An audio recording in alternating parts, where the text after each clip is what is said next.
We now see Omni-Man summon the Seven to a secret location. Present are Starlight, Homelander, A-Train, Queen Maeve, the Deep, and Firecracker. As they wait, Omni-Man is nowhere to be seen. The Deep, already irritated, mutters in frustration. So he calls us here and just disappears? Who the hell does he think he is? That's when Omni-Man's voice echoes through the room. You do know, Deep. I can hear you from anywhere. The Deep freezes in fear. Before he can say another word, Omni-Man appears behind him.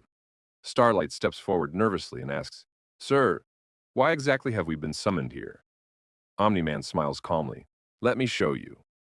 In one brutal motion, he crushes the Deep's skull with his bare hands, the same way he once killed Red Rush. The Seven are not the guardians of the globe. They are not warriors. Panic erupts instantly. Homelander's first instinct is survival. He tears through a metal wall and flees, with Deep already dead as evidence. Omni-Man turns to the strongest one still present, Queen Maeve, and kills her without hesitation. Watching this, A-Train grabs Starlight and escapes through the same hole Homelander created. In the chaos, Omni-Man brutally kills Firecracker, eliminating the last witness. He then flies straight toward Mark Grayson, because now he knows his secret won't remain hidden. The next day, Omni-Man finally tells Mark the truth, that he is a Viltrumite, that Mark carries Viltrumite blood as well, that they were born to rule these fragile humans. But Mark Grayson, whose girlfriend in this timeline is Marie, and whose best friend is Ryan, completely rejects everything. Meanwhile, A-Train and Starlight expose Omni-Man's massacre to the world, and on live television, we see Omni-Man brutally beating Mark across California, smashing him from one city to another. Ryan is with Homelander when the news breaks. Homelander panics. No, place is safe anymore. We have to leave. Somewhere he'll never find us. Ryan asks quietly, Who? At that moment, Marie calls Ryan. Turn on the news. As Ryan unlocks his phone, a massive shockwave rocks the city. On screen, he sees it. Invincible is dying. Omni-Man has completely lost control. Homelander asks Ryan not to go, but Ryan breaks through the wall and takes off. Homelander, weaker than Ryan due to his experimental origins, chases after him. Just as Omni-Man is about to kill Mark, Ryan crashes into him, dragging him away. Stay away from my friend, Ryan shouts. Omni-Man moves instantly. I like your confidence, kid. Before Ryan can react, Omni-Man lands multiple punches, then kicks Ryan miles away. He breaks Ryan's jaw with a single strike. Just before the final blow, Homelander slams into Omni-Man, punching him midair. Stay away from my son, Homelander roars. Omni-Man grabs Homelander by the neck, ready to kill him. But Invincible interrupts the fight once again. Ryan, jaw broken, joins back in. As Omni-Man prepares to strike Ryan again, a laser blasts into his back. A familiar voice echoes behind him. Stay away from my son. The smoke clears. Billy Butcher and Huey stand there, both on Temp 5. They came to save Ryan. Now, the battle begins. Three godlike fathers, each driven by completely different moral code. The fight doesn't last long. Omni-Man overwhelms all four. Realizing they can't win, Huey teleports Ryan to safety first. As he tries to teleport Mark next, Omni-Man grabs Mark and drags him away. Back on the battlefield, Homelander and Butcher lie, unconscious. Omni-Man prepares to kill his son. And then, the moment repeats itself. Think, Mark, Omni-Man says. In 500 years, what will you have left? Mark, broken and bleeding, whispers, You'll still be there, Dad. Something inside Omni-Man shatters. He lets go, and for the first time, Omni-Man leaves Earth. And with that, we enter Part 6. The Earth collapses. After Omni-Man leaves Earth, and the deaths of three members of the Seven are officially confirmed, Queen Maeve, the Deep, and Firecracker, the world collapses into chaos. With Starlight and A-Train already releasing public statements online, the truth can no longer be contained. For the first time, Stan Edgar steps forward and tells the world everything. From day one, Omni-Man was never a Supe. He was an alien, a being from a planet called Viltrum. According to Edgar, Omni-Man was sent to Earth under the pretense of helping humanity. And he was not alone. There were others like him. But Edgar admits something crucial. He never trusted Nolan. That is why Homelander was created. Not as a hero, but as a contingency. And yet, Even Homelander turned out to be nothing more than a child standing in front of a god. Still, Edgar claims that Vought has one last weapon, something that might be capable of killing Viltrumites. Before he can say more, a man interrupts. He steps forward calmly and says, "That weapon is not ready yet." Then he drops the real bombshell. Due to Stan Edgar's failures, he is being removed as CEO of Vought, effective immediately. "I am the new CEO. My name is Theodius." Elsewhere, the boys, Ryan and Homelander, are all hiding in the same location. Mark Grayson is undergoing treatment at a Vought facility after his near-death experience. That's when Billy Butcher finally speaks the truth to Homelander. The weapon they're talking about is your bastard old man, Soldier Boy. And we know exactly where he is. Homelander snaps back. "Then why are you telling me this?" Butcher answers without hesitation. "I know all soups are cunts. But these Viltrumites? They're a whole different breed of cunts. So before I change my mind, for once in your miserable life, do something that actually looks like hero work. Help me find Soldier Boy and show these Viltrumites their place," Ryan insists. And because he wants answers, and because he wants to face his father, Homelander agrees. Together, the boys free Soldier Boy from a Russian prison. When Soldier Boy learns the truth, that Vought orchestrated everything, he refuses to help, until Butcher makes him an offer. "Your enemies aren't dead. Stan Edgar and the old Vought bastards are still alive, enjoying their lives. Homelander and I can help you kill them from the inside. But in return, when Omni-Man comes back to Earth, you make sure you end him." Soldier Boy agrees, not just out of rage, but because he wants revenge against Omni-Man himself. After slaughtering Stan Edgar and several old Vought elites, Soldier Boy disappears underground with the boys. Meanwhile, Theodius, now the CEO of Vought, begins preparing for what's coming. He recruits Homelander, Ryan, Starlight, A-Train, Invincible, Sister Sage, and Marie into a new version of the Seven. They are humanity's last line of defense. Sister Sage is assigned a critical task, bringing Professor Godolkin to their side. Godolkin isn't interested in saving Soupies. He only believes the weak should die. But he makes one thing clear. "I don't want aliens ruling humanity either. I'll help you until Omni-Man is dead. After that, we go our separate ways." Thaddeus agrees, because right now, nothing is more dangerous than the Viltrumites. Once everyone is convinced, Thaddeus begins training Mark and Ryan using advanced Vought technology. Their strength, control, and combat ability grow exponentially. Then, Thaddeus introduces the new team. New members join Cindy, Sam, Kate, and Professor Godolkin himself. From that day forward, they are no longer the Seven. They are the 11. 1 month later, Vought's satellites detect a familiar signature, Omni-Man. He is located in another solar system, using a hidden tracker implanted into soup suits, and sometimes into soups themselves. Vought pinpoints the exact planet. When Thaddeus believes Mark and Ryan are finally ready, he sends them on a mission, a space mission. Not to kill Omni-Man, but to recruit him. Before they leave, Thaddeus tells Mark the final truth, something Stan Edgar discovered before his death. "There are more like you. So, try to come back alive, and bring Omni-Man with you."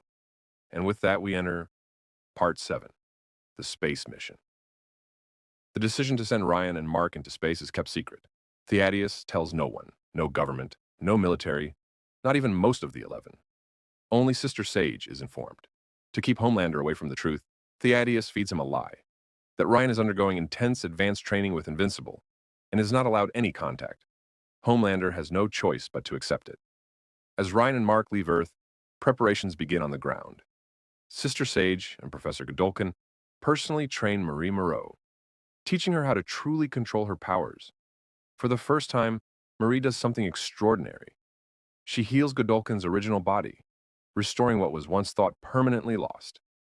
At the same time, the rest of the 11 train relentlessly. Meanwhile, Thaddeus gives Sister Sage a direct order. "Find more soups. Anyone who can stand against Viltrumites." Meanwhile, Ryan and Mark finally find Omni-Man. He is living on a planet called Thraxa. There, Mark learns the truth. Nolan has moved on. He has a son, Oliver. Oliver grew up on Thraxa And because of the thraxan species' rapid growth and short lifespan, he is already 18 years old. Omniman's thraxan wife is already dead, but to the thraxans, Nolan is a god. He lives among them peacefully, no longer a conqueror, just a protector. Mark is deeply disappointed by his father's choices. He prepares to leave. That's when the planetary security alarm sounds. 4 Viltrumites descend upon Thraxa, an attack force. Omni-Man, Invincible, Ryan, and Oliver fight back, and they win. The attackers are low-level Viltrumites, but the victory comes at a horrifying cost. The Thraxans are fragile. Their bodies cannot survive a Viltrumite-level battle. By the time the fight ends, Thraxa is destroyed. Its entire population is dead. And worse, the death of 4 Viltrumites sends a message across the Empire. Earth is now marked. Looking at the ruins of Thraxa, Nolan understands the truth. There is no hiding anymore. The next target will be Earth. So Nolan makes his choice. He doesn't run.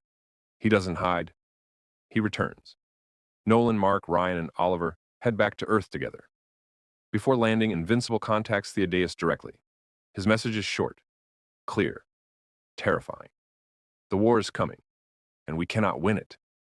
And with that, the story enters Part 8, The Viltrumite War. The moment Omni-Man returns to Earth, everything changes. Theodeus presents him before the world's most powerful supes. Tension fills the room. Every single person there has a reason to hate Nolan Grayson. Before anyone can react, Invincible steps forward. He looks at everyone and says what none of them want to hear. Omni-Man has changed. He's not here for Viltrum anymore. He's here to fight for Earth. But Mark doesn't sugarcoat the truth. If we want to survive this war, he adds, we'll need the strongest supes this planet has ever produced. By now, Starlight has already contacted Huey. Omni-Man is back. Seconds later, inside Vought Tower, where nearly every major supie is present, Huey teleports in. With him are Billy Butcher and Soldier Boy. The room erupts. Without hesitation, Butcher's Temp V tentacles wrap around Omni-Man, locking him in place. Soldier Boy's chest begins to glow. He's about to unleash his nuclear blast. But before he can fire, Kate touches him and calmly says, "Stop!" And Soldier Boy freezes. Omni-Man tears himself free from Butcher's tentacles with ease. Before chaos can fully break out, Theodeus speaks. "Good work, Starlight. I was going to need extra help for this war anyway." Starlight stares at him in shock. "How did you know I'd call Butcher?" Before Theodeus can answer, Sister Sage steps forward. "I knew," she says calmly, "from the beginning." Theodeus gathers everyone. Supes, the boys, Soldier Boy, and Omni-Man. He tells them the truth. The Viltrumites can arrive at any moment. And whether you like it or not, our greatest asset against them, he looks directly at Nolan, is Omni-Man. He pauses. "I know that every single person in this room wants him dead. And maybe, right now, together, you could kill him. But when 10 more Viltrumites arrive, you won't be able to do anything." He turns to Sister Sage. "Train them. All of them. Prepare them." Then, he asks the most important question of all. "What is our best strategy to survive 46 Viltrumites?" Sister Sage doesn't answer immediately. She said, "I need time. And we may not have any." At that exact moment, 2 Viltrumites enter Earth's atmosphere. Omni-Man looks up. "Fine," he says quietly. "I'll buy you time." He flies out with Invincible to intercept them. The 2 attackers reveal themselves. Conquest. Anissa. A short but violent clash breaks out. Nolan quickly realizes the truth. The odds are against them. He stops fighting. "Give me time," Omni-Man says. "I'll prepare this planet for Viltrum. I don't want Earth to end up like Thraxa." Anissa looks at him. "How much time?" Nolan answers without hesitation. 3 months. Conquest smiles. "Fine. In 3 months, the entire Viltrumite Empire will arrive. And if you haven't conquered Earth by then, we will. By any means necessary." After Conquest and Anissa leave, Omni-Man returns to Vought Tower. He looks at Theodeus. 3 months, he says. The entire Viltrumite Empire is coming. So what's the plan? Theodeus doesn't hesitate. The Scourge virus. A virus capable of killing Viltrumites. Omni-Man's eyes narrow. "Who are you?" he asks. "And how do you know about the Scourge virus?" Theodeus finally reveals the truth. "I am the oldest Viltrumite, and the one who wiped out my own race.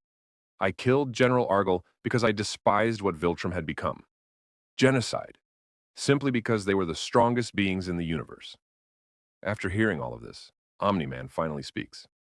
Thaddeus, are you really telling me you can recreate the Scourge virus? Thaddeus doesn't hesitate. He calmly replies that he already has. As he says this, his eyes slowly move across every single soup standing inside the building. And that's when the horrifying truth is revealed. Compound V was never just a super serum. It was nothing more than a weakened, diluted version of the Scourge virus. But there's a catch. If the full Scourge virus is ever deployed, no one knows how it will affect humans. To that, Butcher smirks. Cancer, like the one already killing me. But this war doesn't have to be fought on Earth. We take it to space. And right here, everything finally makes sense. This is why Viltrumites can never reproduce with soupies. The virus inside their system rejects Viltrumite biology at a genetic level. After hearing all this, Sister Sage steps forward. She says their best chance of winning this war is simple. Don't fight them in our home. We attack their home first. After 2 months of brutal, non-stop training, Omni-Man, Invincible, Thaddeus, and every remaining soup launch a surprise assault on Viltrum itself. The Scourge virus is deployed. Nearly 30 Viltrumites die instantly. But the war isn't over. The remaining 16 Viltrumites collide head-on with Earth's strongest soups, and the cost is devastating. Huey, A-Train, Butcher, Soldier Boy, Cindy, Kate. All of them die in the chaos of war. That's when Thaddeus finally realizes something terrifying. No matter what they do, this war cannot be won by force alone. So he reveals his final secret. He confesses that he was the one who killed General Argyle. But Argyle's bloodline never truly died, because it lives on, in Omni-Man. And even Thrag cannot deny it. The Viltrumites immediately execute Thaddeus for his betrayal. But bound by ancient loyalty to royal blood, they kneel before Omni-Man. All of them, except Thrag. Thrag refuses to accept Omni-Man as ruler. He drags Omni-Man beyond Viltrum's orbit, determined to kill him once and for all. To stop this, Invincible, Ryan, and even Conquest chase after them. In the final moments of the battle, Invincible makes the ultimate sacrifice. He grabs Thrag and flies straight into the sun. But before Invincible can die, Ryan and Omni-Man reach him in time and pull him back. Thrag is finally gone. After the war, a treaty is signed between humanity and the remaining Viltrumites. According to this treaty, Viltrumites become the protectors of the universe, under the rule of Invincible and Omni-Man. And this is the best possible outcome I can imagine for a crossover between the boys and the Invincible universe. Because in most darker timelines, Viltrumites would slaughter every Supe without mercy. Nothing would stop them. Also, this was the rushed ending as I was too mentally tired to write the Viltrumite War. But if you've enjoyed the first 7 parts and really want to know how would the Viltrumite War would play out in this crossover, I've a ending in my mind, giving every character their screen time, and I can make a video on it. If you're interested, comment Viltrumite War, and I'll write the ending that's not rushed. Also, if you enjoyed this story, like the video, subscribe to the channel, and I'll see you in the next one. This is Heroes Chad, signing off.